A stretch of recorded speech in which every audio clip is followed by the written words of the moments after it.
Welcome to another episode of the Scripts Jedi. It's Chris Hurley. This is an edited version of our daily call, so if you're interested to get your words better in real estate, go to scriptsjedi.club and you can join our call. It happens every Monday through Friday morning on the East Coast, 8:15 a.m. to 9, and it's just like what you see here. Today's episode, we're going to work out what do you do with the seller defects on that inspection report when you're a buyer's agent. You'll hear a couple different ways to work around that dilemma and come to an agreement with the selling agent to get these repairs done. So let's take a look at what that sounds like. Welcome, everybody. This is the Scripts and Role Play National North American call. So we have intercontinental expanses. And my name's Chris Hurley. I'm the facilitator and realtor leader of this group, and it's my honor to be here, where in this group, more than 1,500 years of experience, I'd probably say hundreds of millions of dollars of production, and some great opportunity to work with people who practice their skills in here so it doesn't do what? Cost them money out there. Exactly right. It doesn't cost you money out there. So that's the reason we come every day, Monday through Friday, to do this workout, and it's my honor to be here with you. And I have a new one. We have a new script today. So I'm going to need your help because this is a scenario that we get. What happens when you get that inspection report? How do you deliver that news to the listing agent that there's conditions in the inspection report that we should talk about? How would you approach a listing agent in this market, right? In this market, listing agents are, king of the hill. What would you say if you got that back on there and it had some conditions that needed to be addressed? What's that first call sound like? Yeah, stop it, Valerie. Be serious. I'll mute you. What would that first call sound like? How do you get into that lane? I mean, think about this. They might have gotten 17 offers on the house, and here's something on your inspection report. So it's a practice, right? How are you getting your confidence to help your buyers get some solutions to the house? So Barb Whitney's raised her digital hand, and that's done through reactions down below. You can click that, and your hand goes up, and then I'll call on you. Barb, what would that sound like in Canada? Well, right now in Canada, we're not even putting those conditions in, but I can back up to when we used to. Hey, Chris, I just wanted to let you know, after the home inspection that we did find a few things that are an issue for my buyers, and we really would like to discuss that with you and your sellers. We don't want out of this deal. We really want this deal to go forward, but we'd like to be able to come to some type of agreement. We have to advocate for the client, right? Get that entry-level conversation started in a gracious, connecting way that makes someone be at least somewhat open to conditions that we discover. Matthew, what do they say in California? I would just say, hey, Chris, look, hey, we got the inspection report today, and definitely we are not trying to nitpick at all. I've already educated my clients. I'm not looking for any or asking for any cosmetic things to be repaired, but there are definitely some health and safety issues that we noticed that won't even be covered by the home warranty program that we're paying for during this deal. So is there an area for room for negotiation to get some of those either credited or repaired? We definitely want to stay in this deal. Things that are not covered by the home warranty. That is a good nugget to put in there because a lot of us are relying on that warranty program to do stuff. Right. So I love that, Matthew. Thank you. Arlene. Hey, Chris, how are you? Excellent. Listen, I thought we could have a quick conversation. As you know, we did the home inspection yesterday and a few items came up. I think if you and I are proactive on this, we could still have a win-win for both our clients. So today at 3:00, you have time to go over it with me, and let's look at some things that probably you and I both we're not aware of that came up. A high C listing agent would love to review the report with you. Yeah. They would say, send me that. I am so interested because I looked at the house and I didn't see those things, right? So the high C would love that data. What's the D going to say? I'll just do it. What's the problem? We got to get this deal done. That's all they're going to say. What's it going to cost? I'm not looking at any reports, some 75 pages with pictures, not interested. What's the number? Ronnie, what do they do in Orlando? So thank you, Chris. So because my three inspectors have what's called a defective page and a marginal summary page, I've already counseled our buyers that we're only going to ask for major items only, i.e. what's on a defective page. So is it okay if I shoot over that defective page? There's a couple items on there that are really of concern. Other than that, we're ready to roll. Love it. Over in the Chapel Hill, Dia Irby says what? So we got the report in, and just as it looked, the house was fabulous. But when the inspector got underneath, we have a mold issue that needs to be addressed. And that's a health issue. Our buyers are overlooking any other minor things, but this is something that needs to be repaired, and it's got to be addressed. What is the seller willing to do? That let us buy it for under list price. That I just am getting the report today, but got the news last night. Thank you, Chris. I'm gonna let you fix it yourself. How about that? Which was another point. I know in this market, everybody's, the list price is starting, but let me just tell the buyer agents to stop and do a comp analysis before you place an offer. And we offered almost as much below as we thought about offering over, and it was accepted. Yeah.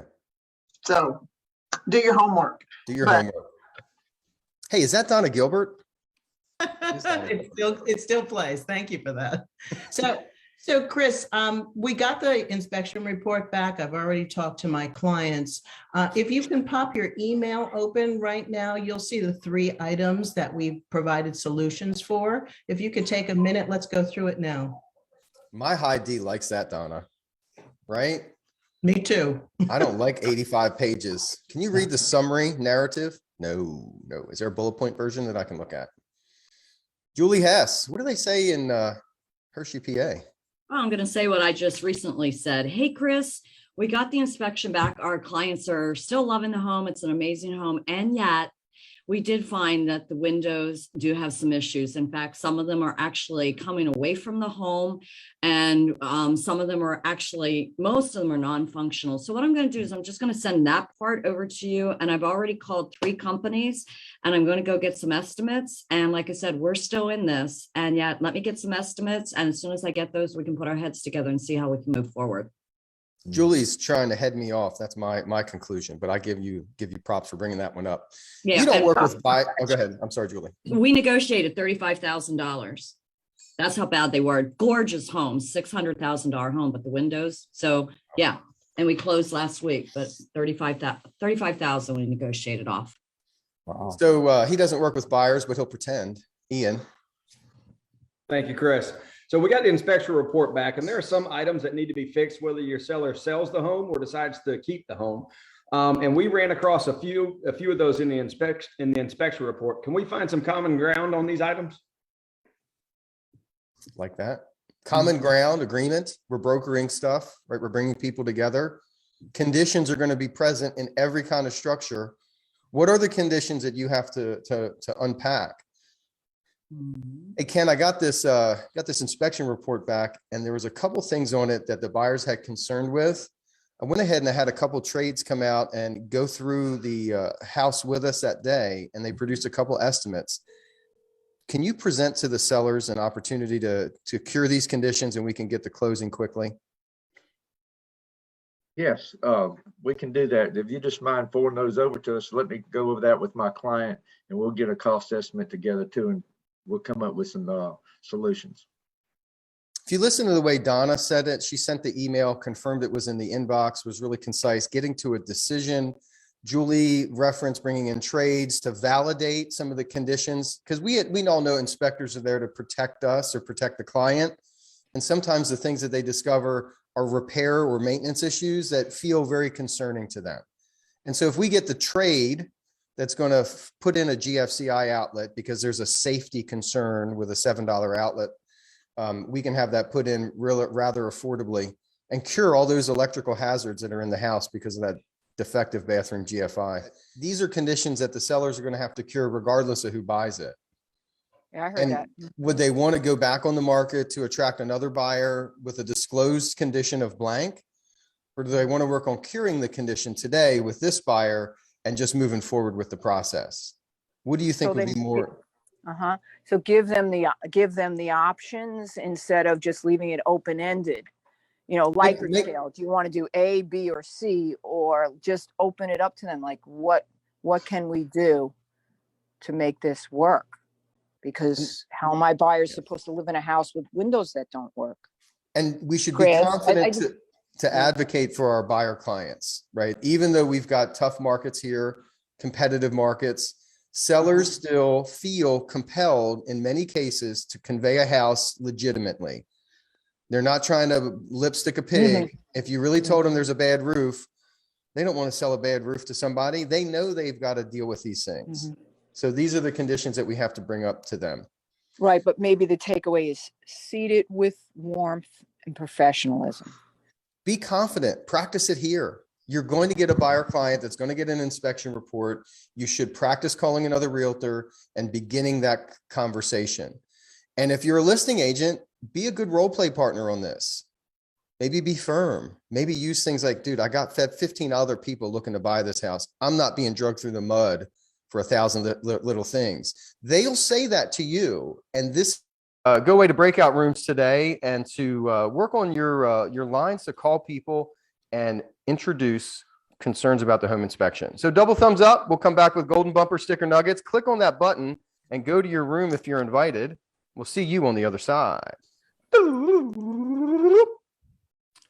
Hey, Chris, I have a situation and I was surprised I feel like I was out scripted and I like to be better prepared. So I was following up on a cold lead, a warm cold lead. And I responded very quickly, but it was prospective buyer relocating to my state. And, you know, it's a nice price point, but then I find out he's interviewing. How would you best address that and close that? Oh, that's so exciting. It's great to have choices, right? Approval, not concern, not like, oh, are you? Right? Oh, cool. No, listen, I'm honored to be considered for this. Let me ask you, have you bought houses with a realtor before? How did that go? Was it a good experience? Do you think they advocated for you well? Would you refer them to other people? My goal when I work with clients is to be the agent that they refer to for all their real estate needs. So when we work together, I'm committed to see your deal to the success that you envision today. What questions could I answer for you today to help you feel confident that I'm the right agent for the job? I like that last part. What questions I can answer today to get the job. Okay. I like that. That's a good follow-up as well. Like in the future pace positive, right? I want to listen, I understand it's going to be a competition. I'm actually really excited about competing and knowing that people who work with me reach their goals and are really happy with the outcome. So when we work together, that's my goal and my commitment to you. So knowing that, what questions could I answer for you today to help unpack whether or not I'm the right agent for you? Great. Simple, but great. All right. Thank you. We could tell them about our amazing track record, but that doesn't necessarily get them, you know, what they're looking for. Gotcha. All right. Thank you. You're welcome, my friend.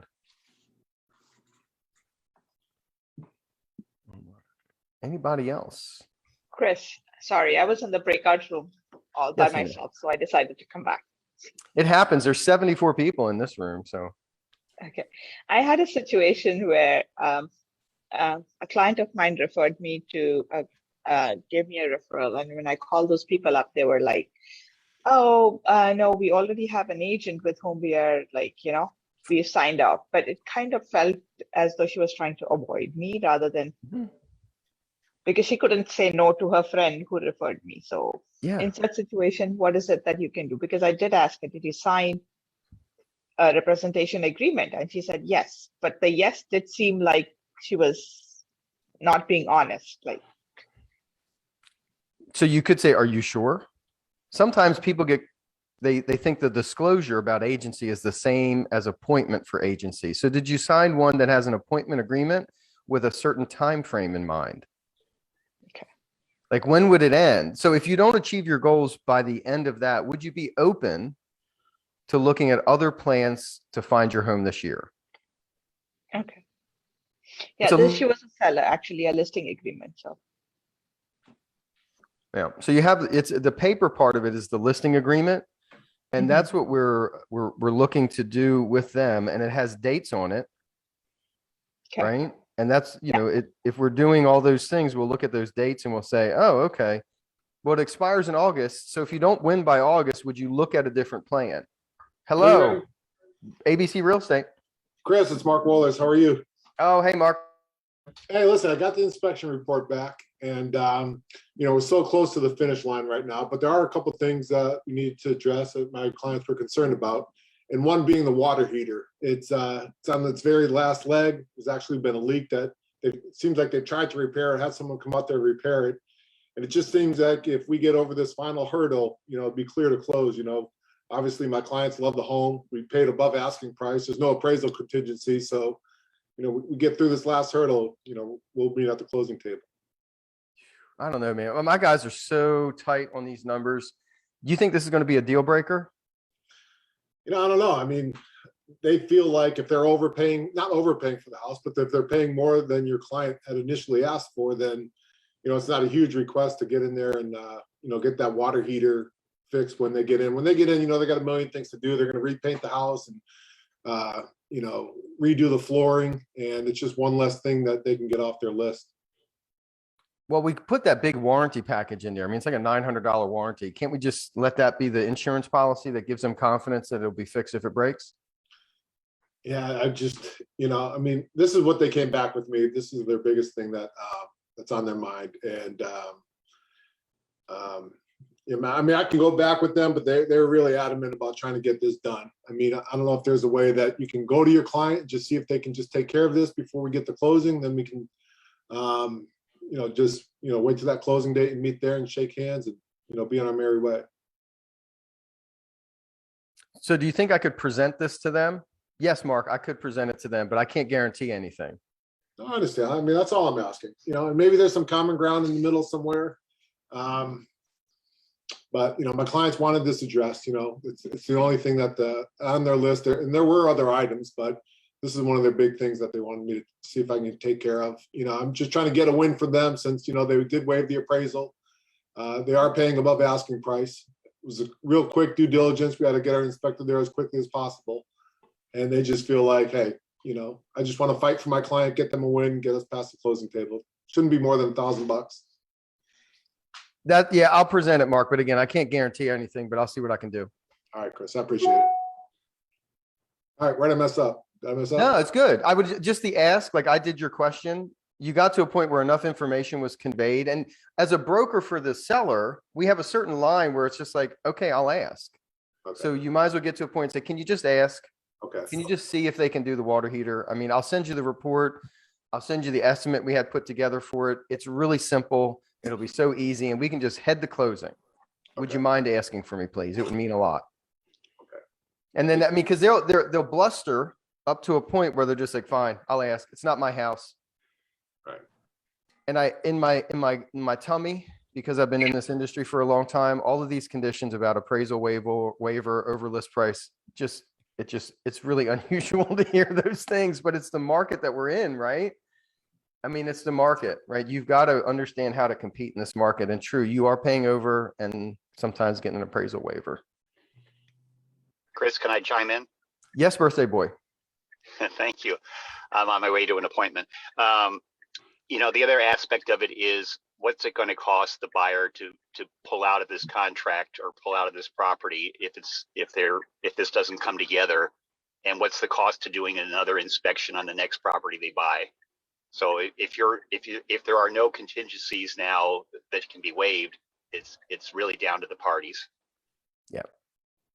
And as a professional rep for the community, for people, we get to that point and it is down to the parties. It's their house, or will be their house. And they want to do the things they want to do.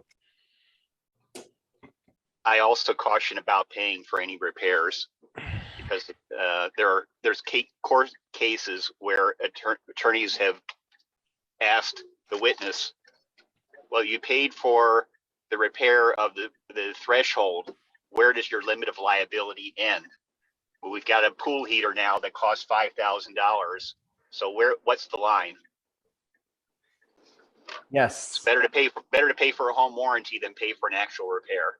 Yes. And it's better for the seller and buyer to be the principals engaged in exchanging of money.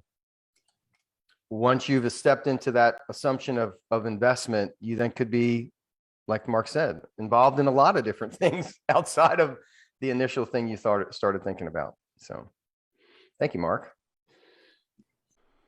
Thanks again for tuning in to another episode of the Scripts Jedi.